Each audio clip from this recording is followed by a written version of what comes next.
Dit is politie op je hielen. Stay there as you get dust. We volgen de elite-eenheden van Cheshire op de voet. Hey you! Police retreat! Je rijdt voorin mee met hun achtervolging-experts. Left off the 5, please, 4. Speurt mee met hun hondenteams. En maakt het gevecht met de boeven van dichtbij mee. Get off your legs! Put your arm behind your back! Racers, hard, everyone! Dus doe je gordelen. Houd je taser in de aanslag. En wees klaar om in te grijpen. Get your arms up now! Another day at the office. Zometeen gaat Tom een deur te lijf. Valt er niet met Jim en Rich te sollen. Get your arms out! Get your arms out now! En wordt er een enorme drugsvangst gedaan. We've also got cocaine and a darker substance as possibly we're looking at heroin.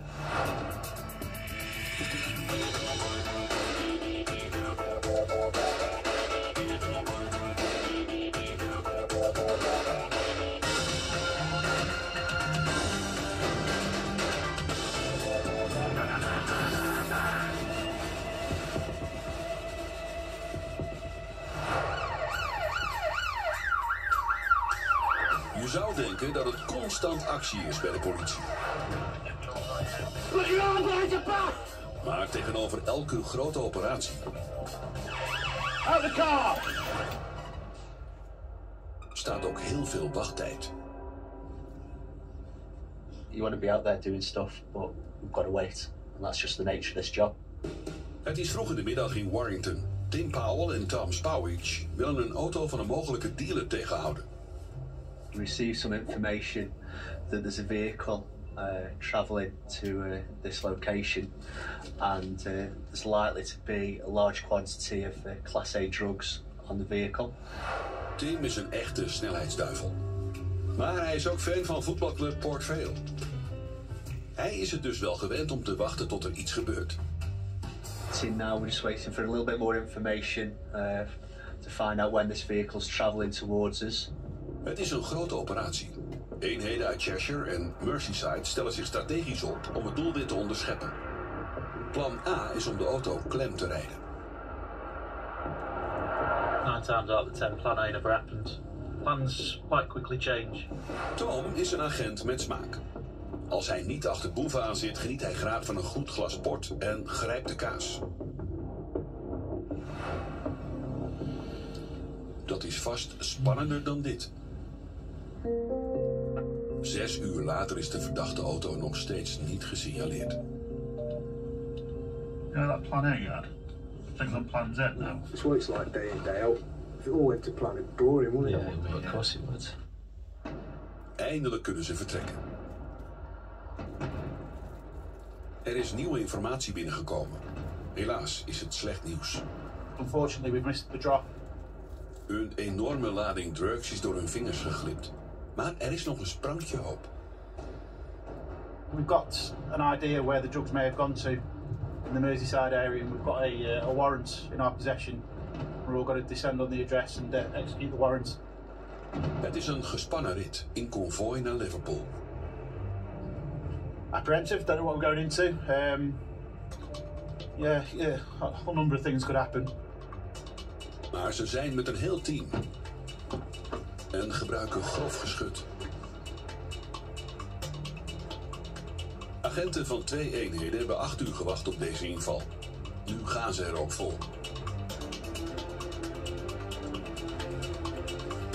Die zit op slot. Tom mag de stormram gebruiken.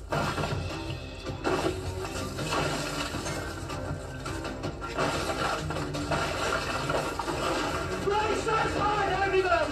Please stay where you are! Stay where you are! Please search warrants! 9 agenten gaan door de deur. Letterlijk. You got him there. Al snel is het huis hermetisch afgesloten. Maar er is niemand thuis. Clear.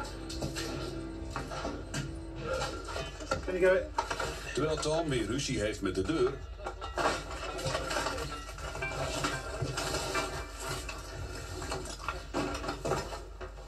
onderzoekt het team alle hoeken en gaten. There's something under the floor because it's incredibly loose. I wouldn't be surprised if there's a hole or something. On the stairs he's got a cricket bat and a knife which he may use for protection. Een enorm mes. Daar kwamen ze eigenlijk niet voor. No, nothing. De vraag is nu of ze te laat zijn. We've got the big black hydroponics tents, and if you have a look in there, this has either been an old grow that's been cleared out, so whatever was in there has been harvested and sold on. Maar ernaast. Bingo. We've got some new seedlings in this one. This being grown here. There's clearly been a harvest next door, so it's quite a professional cannabis grow. For something like this, you're talking tens of thousands of pounds. Een mooie vangst. Maar dit zijn niet de harddrugs waar ze naar op zoek waren. This big bag of white powder was found on a ledge where the fridge is. This is what we've been looking for all evening, so yeah, it's a good result. We found it. In deze zak zitten tientallen kleinere zakjes met poeder. Waarschijnlijk is het cocaïne. Een enorme vangst. What's the dart then? Is that just differently packaged? Is it? Heroin as well. Got some brown as well. Separate wraps. Dit is pas het begin. This package here has got a lot of red pills in it, so that's going to be an MDMA type substance, ecstasy. And you've also got peachy coloured bags here where we've got cocaine. And then you've also got a darker substance, and possibly we're looking at heroin with that as well. So yeah, good job. Ze hebben een hoop drugs van straat gehaald. Nu moet er nog iemand worden opgepakt. We know he lives here, so we've invited him for a little chat. I think at some point we've covered what we've set out to do today. So yeah, got a little result off home now, hopefully.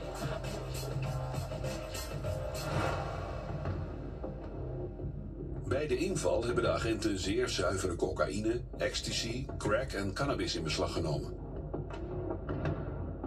Dat zijn hard- en softdrugs met een geschatte straatwaarde van 150.000 pond. Meer dan 20 mensen moeten voor de rechter komen in verband met de inval in het huis. Ze zijn nog in afwachting van hun proces. De maximumstraf voor het verstrekken van harddrugs is levenslang.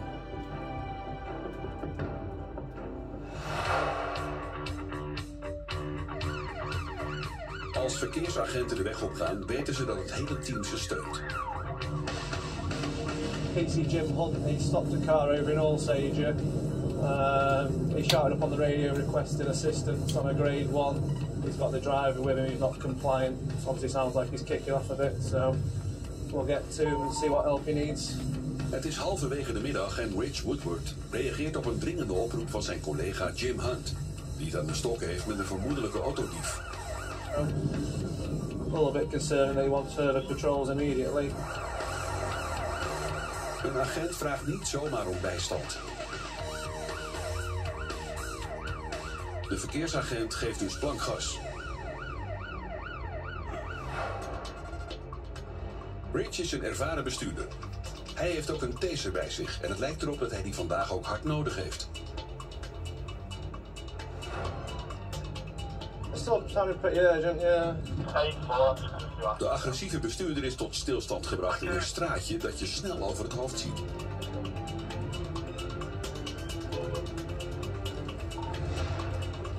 Daar zijn ze. Als Rich aankomt, ziet hij Jim worstelen met de verdachte. Hij schiet te hulp. Jim, got taser. Right. Don't move, you got taser on your red top. Get your arms out. Get your arms out now! Hij wil niet meewerken. I'm getting back. Zal Rich een taser gebruiken? Arms out, now! Arms out! Hold me. To your side. Any more, Jim? Hij is eindelijk geboeid.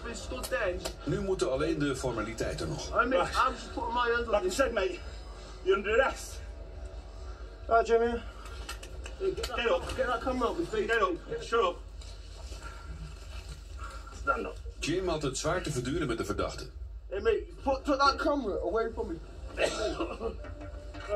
Terwijl de verdachte naar de BMW wordt gebracht, probeert agent Hunt weer op adem te komen. Phone for you.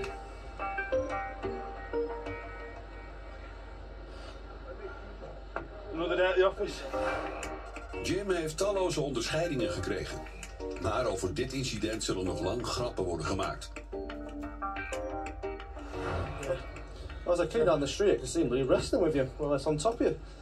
Wasn't ideal. So I need to find out who he is and search the car, mate, and see what it is. Okay, I'll get your car sorted.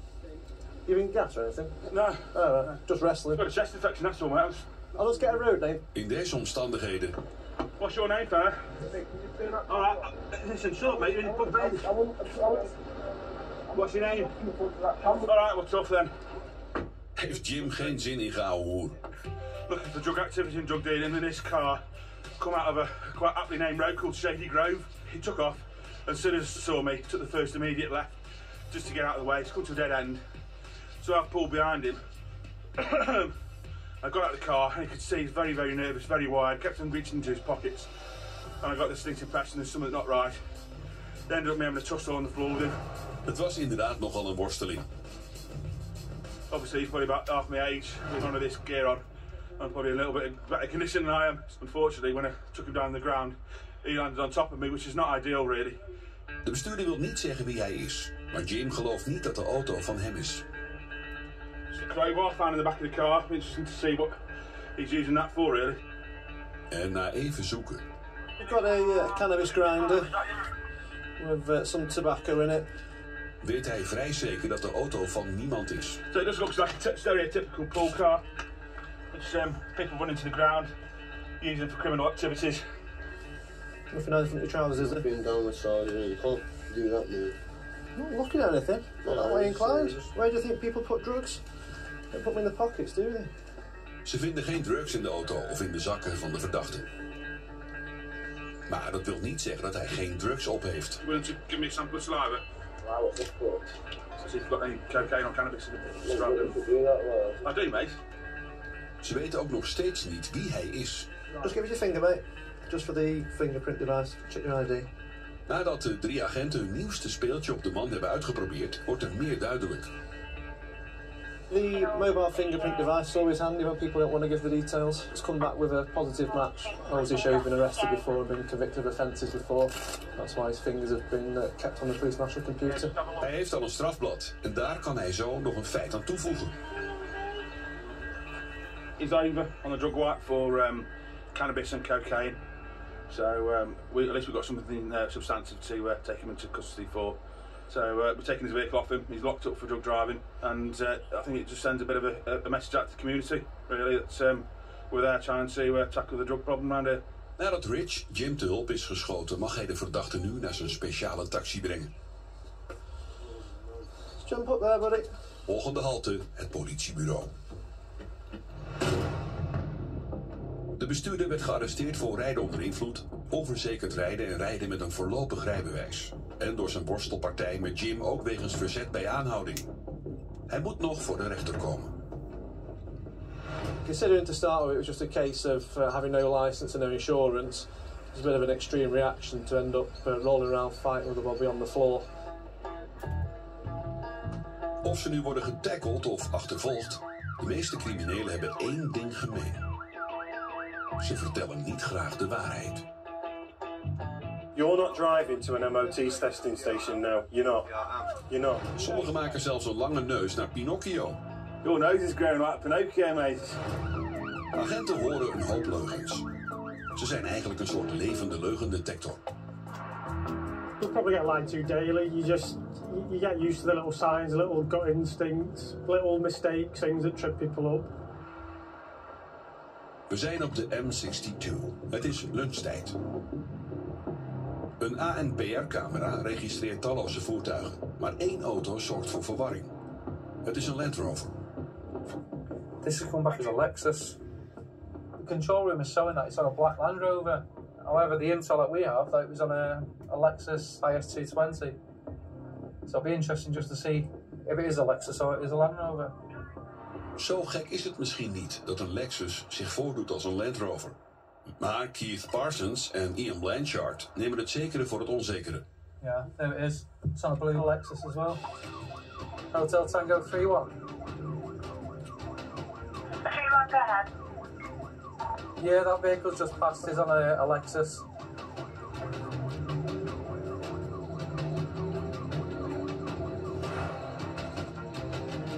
een vorig leven was Keith DJ. Maar nu maakt hij alleen nog lawaai als hij de sirene aanzet.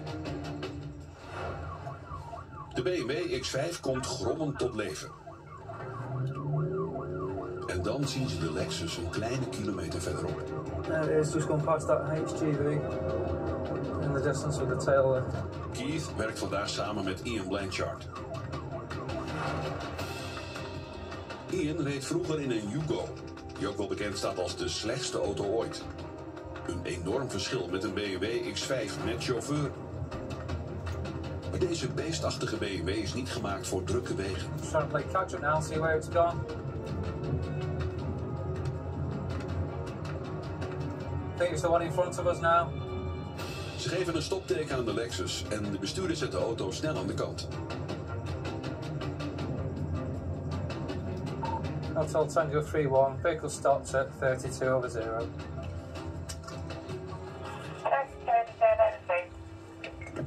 Only 2 set. Tijd voor een babbeltje met de bestuurder.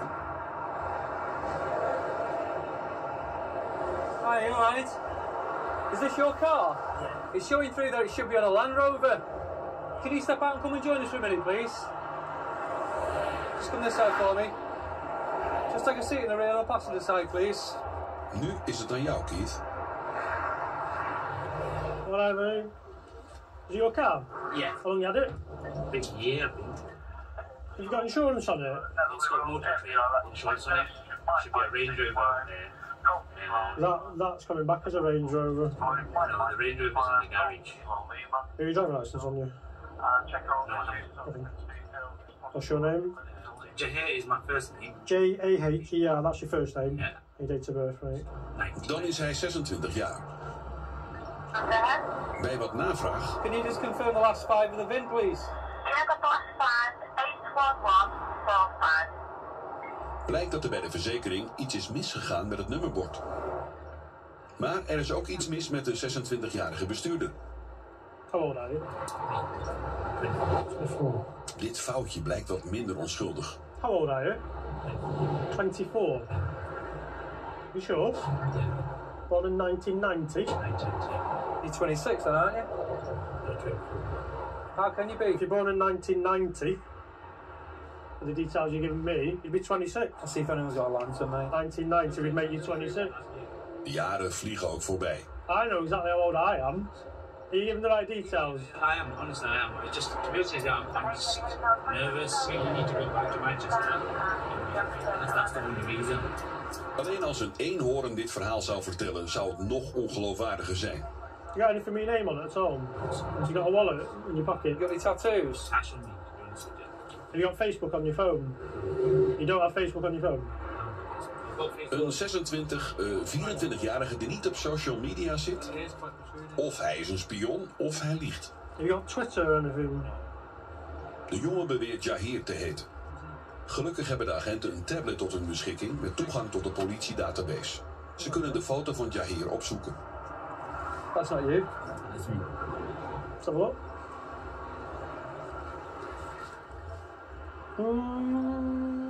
No chance. It's debatable. Got fatter cheeks on there. Zijn verhaal is flinterdun. Hey, it's me. Not about that. Tijd voor duidelijkheid. That image in there shows a different bone structure to your face. That's what I'm seeing on there. So whether you just lost a bit of weight, I don't know, but just chat with the passenger. Can you just confirm the driver's name for me? Sorry? Sorry, I can't hear this traffic. Do you know how old he is? Is he? Thank you. De passagier zegt ook dat de bestuurder Jahir heet. Maar de agenten zijn niet I overtuigd. appreciate you. I know you said you're nervous. However, you should still be able to remember your age. It's not the most difficult question in the world, is it? Ze vinden hem meer op zijn broer Javed lijken. That's Javed. He doesn't drive. Maar hij lijkt sprekend op je. You do look at similar. Alright, we've got somebody coming up with a mobile fingerprint device. Okay, so It's just funny that Javed, who looks very much like you, is 24, which is the age that you just gave me. So if you're Javed and you've got no license or anything, now's the time to say it, because the fingerprint device will tell me. So this is your last chance to be honest before you get locked up for a number of offences, including obstructing police. So which would you like to go with? Is het Yahir of Javed? I'm not Jack. Right. So who are you? Razon. Right, okay.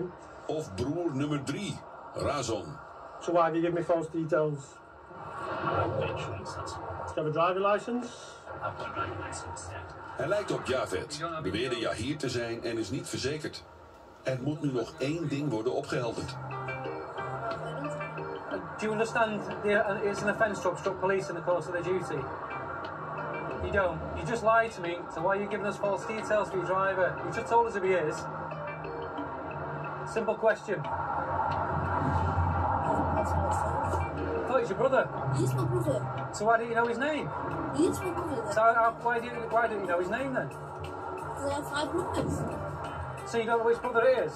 Het aloude excuus van de 5 broers. Typisch. The next time the police officer asks for somebody's name, don't be obstructive.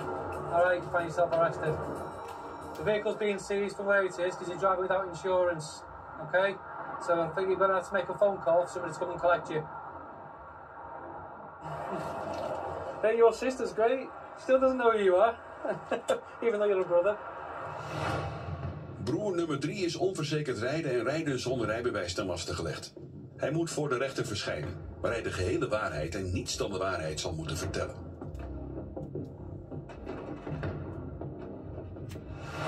I like it when they lie to me, it's fun. Because when you know they're talking utter. In de meeste Britse steden zijn de vroege uurtjes van de zaterdag zelden een makkie. De meeste feestgangers willen gewoon een avondje uit. Maar dat geldt niet voor iedereen. Wind it in and go home, okay? Onze agenten in Cheshire willen de paar rotte appels eruit halen.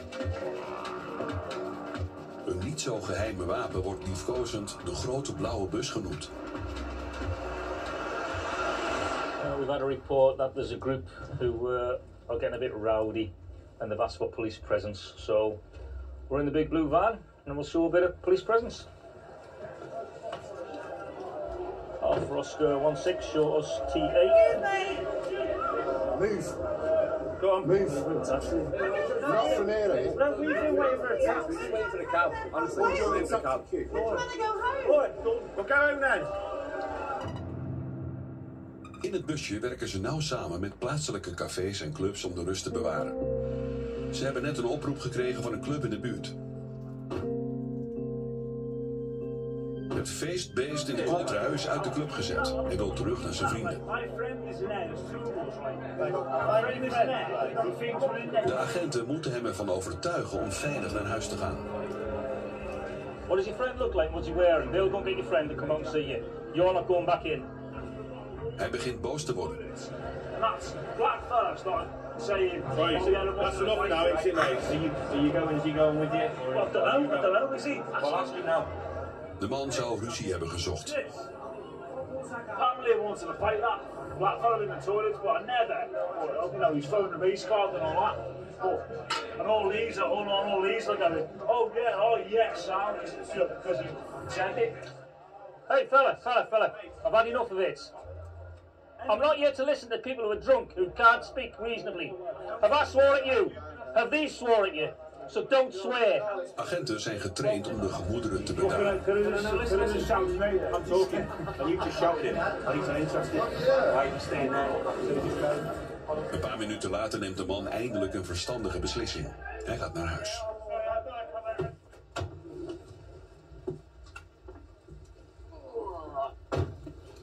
Handbags at 10 places. Ruzie sussen is dagelijkse kost voor deze mannen. Maar ze weten ook goed wat ze moeten doen als de situatie escaleert. So there's been an assault up here. Lad's lying on the ground unconscious. Bobby's with him. 3 have legged it down Watergate Street. Het is nu 4 uur. Het busje zit nu achter een man en een vrouw aan die betrokken zouden zijn bij een aanval met een wapen.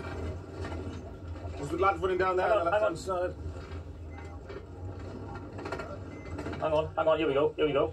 That's them. That's it.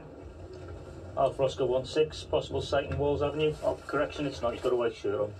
Een wit shirt, dat is hem niet. Nearly. That man with a black shirt. Ze moeten de man in het zwarte shirt overlaten aan de lokale politie.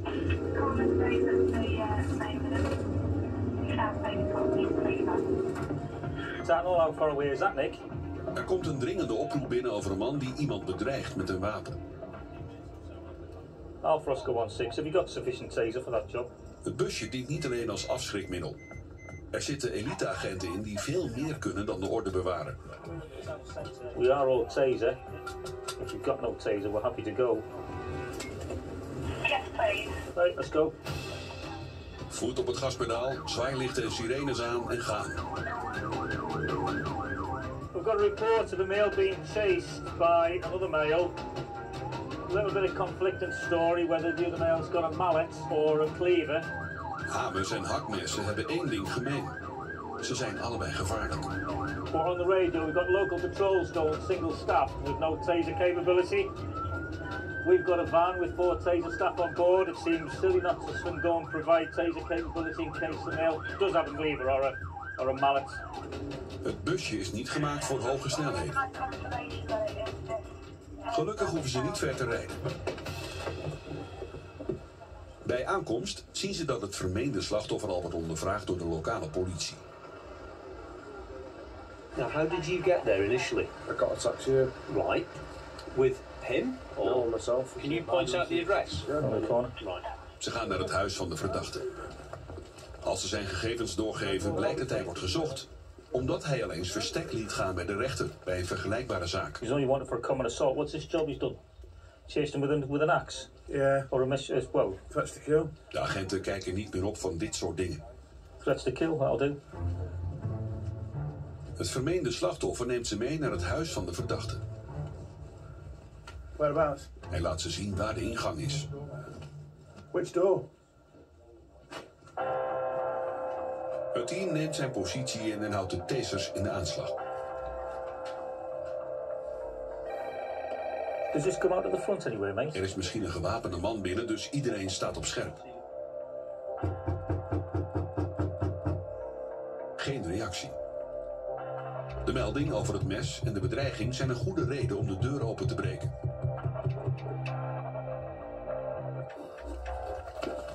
Maar dan... What's your name, mate? Met 4 tasers op zich gericht. Mate, will you not stop? There, come here. Show your hands, buddy. Whoa. Geeft de verdachte zich over. Mate, listen, show your hands. Show your hands. Keep us there, mate. Alright? Hey, boys. Not too bad. Hij wordt meteen geboeid, maar daar is hij niet zo blij mee. Undo them. Yeah, just do that. Undo it. Please undo it. Under arrest for a fray, possessing an offensive weapon. You have the same thing with a armed offensive. We've identified the suspect who's been running around allegedly threatening the boat with a meat cleaver. This one on the right side. That's it. Jesus. I'll leave him on. Won't. I'll decide when they get Okay, adjusted. please. If you're making an allegation that you're running around with a weapon, if they want to where? adjust your cups when you're speaking to me like that, come on, let's go. Where? Let's go. Who's in cuffs, getting into the back of the van, being arrested on suspicion of a fray, possessing an offensive weapon.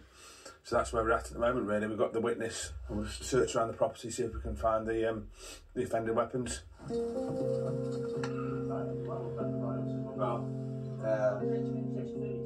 Bij de huiszoeking vinden ze al snel een gevaarlijk mes. Found a knife under the settee side, but I don't know what kind of... You said it was a great big thing. Het is wel een aanvalswapen, maar geen hamer of hakmes. Meat cleaver. De 3 messen in de badkamer zijn dat ook niet. I mean, that's not a meat cleaver by any... Where was that at? This is down by the side of the settee. Is the witness still outside? I don't know, he's obviously stashing weapons all over the place, isn't he? About 4 or 5 knives being found in odd locations which you wouldn't normally store knives in, down the side of the settee or in the bathroom. But the witness is claiming that it's quite a distinctive knife, which these don't really fit the description. Irrespective of that, the knive's in a location which, if we have to come here again, it wouldn't be nice to be faced with knives like that so close to hand, because something like that would do some serious damage to you, even with a stab vest on. It's not a nice thing to be confronted with. Het is niet iets wat je normaal in de wc hebt liggen. Because you don't take those along as a tickling stick, do you? They're only meant for one reason, and that's just to cause some serious damage. Ze laten de messen die zijn gevonden zien aan de man die melding maakte van de aanval. It looked bigger than that, if I'm honest. Bigger than that? It looked bigger than that. Looking behind, I seen a big shiny thing, but it did look bigger than that. These are all stashed in a toiletry bag in the bathroom. De zoektocht naar het grote, glanzende ding gaat I verder. think he's dropped it somewhere. Daarbij worden speurhonden ingezet. Tot groot ongenoegen van de lokale bevolking. Het wapen dat de getuige omschreef werd nooit gevonden. Het vermeende incident met het hakmes werd niet verder onderzocht. De verdachte moest nog voorkomen voor de eerdere aanklacht, maar werd vrijgesproken.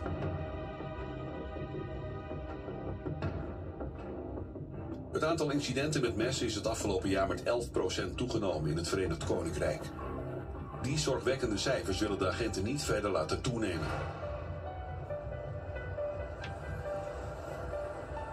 Het is midden in de nacht in Middlewich. Agent John Dixon wordt aangesproken door een bange burger. This lad, he's been stabbed by somebody. So I put all heavy strips over it at the moment. It's quite Hotel deep. Tango 78 PA. White bear. Yeah, I've just been flagged down. I haven't got any further details at the moment, but mail saying that he's been stabbed in the arm. Can I have an ambulance, please, to Wheelock Street? Dicko is geboren en getogen in deze omgeving. Hij is erop gebrand de toenemende messenproblematiek niet te laten doordringen in Cheshire. Het slachtoffer bloedt, maar gelukkig is hij alleen gewond aan zijn armen. What occurred? 3 girls confronted a girl on her own. I didn't think it was right that 3 girls had started to have a go at 1 girl on her own. So I stepped in and just said, look, it's not right. Nadat hij de jonge dame in nood had gered, werd onze held opgemerkt door een omstander die problemen zocht. Basically, we got into a tussle, and as he was on the floor, I was on top of him, he stabbed me at some point. I couldn't tell you which one was first, whether it was the right arm or the left arm, but he's got me at some point. Na zijn worsteling met een gewapende man mag hij van geluk spreken dat zijn verwondingen meevallen. Toch wil Dicko dat de jongen wordt verzorgd. They are superficial. Just getting the ambulance here to check him out and probably take him to hospital. Dan komen de hulpverleners ter plaatse. The wound to the top left of the arm and the right arm would suggest that a knife was used. Fortunately, they're more superficial, not too deep. Possibly one may need stitches. Right, this is going to make me sound really daft, but just stitches hurt. De lokale politie is op zoek naar de verdachte. Maar omdat er nu pottenkijkers zijn, blijft Dicko toch ter Go plaatse. away. You haven't even been in here, Daniel, so go away. Daniel, look at me. No, that's fine. Dat is nog wel een dingetje, want onze agent zat op school met de luidruchtigste van het stel. We're Park Road. Daniel, look at An me. infant. Look at me. Miss Fardy and all that, Daniel. yeah? Yeah? Listen, Go home. Johnny Dixon. Daniel, go home. Go home. See? Door de aanwezigheid van de agenten lopen eventuele opstootjes niet uit de hand. Maar de steekincidenten zijn zorgwekkender. Certainly in this day and age, knives are more prevalent, but generally, in my time as a police officer in Cheshire, it's something that we come across not too often, fortunately. However, when we do come across it, we need to protect the public. We need to make sure that the injuries sustained by the victim are treated, and if we do apprehend offenders, we as police officers need to be switched on. Knife crime is obviously something that we take very seriously. Er was onvoldoende bewijs om iemand te vervolgen voor de steekpartij. Maar dankzij de aanwezigheid van de grote blauwe bus, de agenten met tasers en politiewagens in het straatbeeld, doet de politie in Cheshire wat ze kan om geweldsmisdrijven te voorkomen.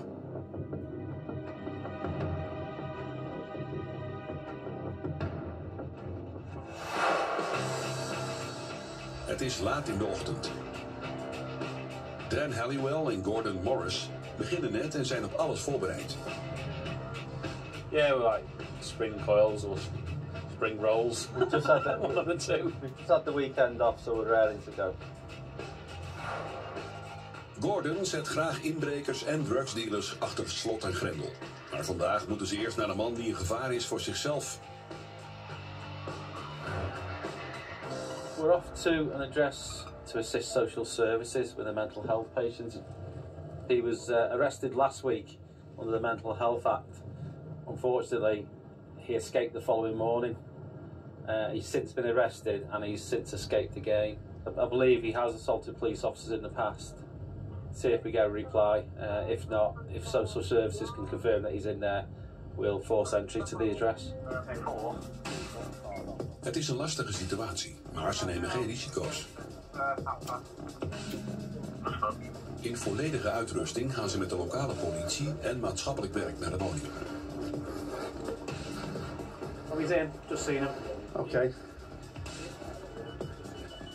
Just press the others. He won't buzz it in. Ineens staat hij bij het raam. Hij richt iets op de agenten. Whoa. Just put it down. What is it you've got there? Hij heeft geschoten. I thought he had a starting pistol or something. Met een camera. Hey, it's the police, mate. You buzz us in. Right, break the door in. Are you going to open the door for us? No, I'm not. Okay, just don't stand behind the door then when we come through. Een bewoner liet ze in het gebouw, maar de man wil ze niet binnenlaten in zijn woning. Since when did they do camcorders like a little gun? Better go and get a nappy on. Just give him a knock for us, mate.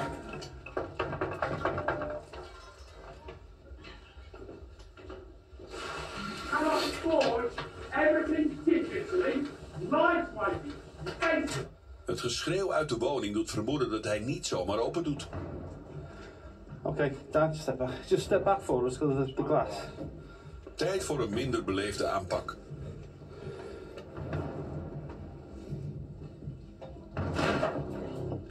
Ze gaan meteen naar binnen en proberen de man kalm te houden. Calm down. I'm not upset. Okay, all right, I get that. Just calm down. Alles verliep volgens plan. Calm down. Don't speak. Just breathe. Just calm your breathing down. De patiënt wordt naar het ziekenhuis gebracht, waar hij de hulp krijgt die hij nodig heeft. Not the greatest, Zijn doorgeladen camera wordt veilig opgeborgen. We are exempt. Initially, from that sort of distance looking up, all I can see is a silver rim and a black sort of hole, which transpired to be the lens. But I think initially, I thought it was like a starting pistol gun. And then as we moved back, saw it on a different angle, saw it was a camera, and I was happy at that point. But I think initially, things moved, shall we say. Stand with your sock.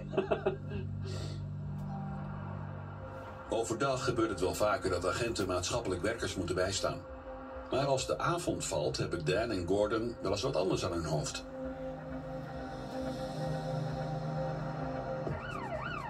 Ze zitten achter een autobaan waarvan de bestuurder heeft getankt zonder te betalen.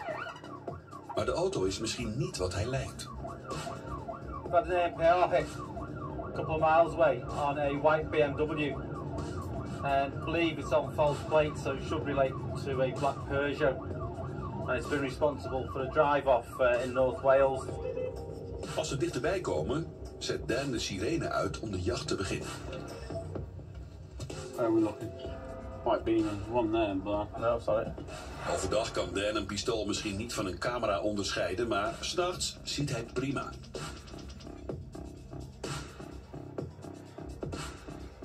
Where is he behind? That is there on the left.